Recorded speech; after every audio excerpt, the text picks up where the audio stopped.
सर्वांना जय ज्योती जय सावित्री। मी सुवर्णा कोरे। आज मी करणार आहे वाटली डाळ। त्यासाठी 1 वाटी हरभरा डाळ मी 5 ते 6 तास पाण्यामध्ये भिजवून घेतली। ते पाणी काढून परत पाणी घालून मी ती डाळ धुवून घेतली। मिक्सरच्या भांड्यामध्ये डाळ, मिरची, कोथिंबीर आणि लसूण घालून डाळ वाटून घेतली। ही डाळ वाटताना जाडसर अशी वाटायची, डाळ बारीक वाटायची नाही। एका कढईत तेल घेतले। तेल तापल्यावर त्यामध्ये मोहरी, हिंग आणि हळद घातली आणि खमंग अशी फोडणी तयार केली। खमंग फोडणीमध्ये वाटलेली डाळ घालून परतून घेतली। त्यामध्ये चवीनुसार साखर आणि मीठ घातलं आणि परतून घेतली। डाळ अशी मोकळी झाली की 1-2 वाफा देऊन घ्यायच्या आणि डाळ परतून घ्यायची। डाळ परतताना डाळ मंद गॅसवर परतायची।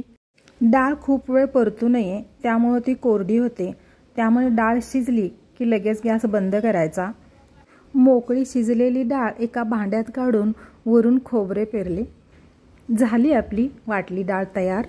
तर तुम्हाला कशी वाटली माझी ही रेसिपी मला नक्की सांगा आणि चॅनलला लाईक, शेअर आणि सबस्क्राईब करायला विसरू नका।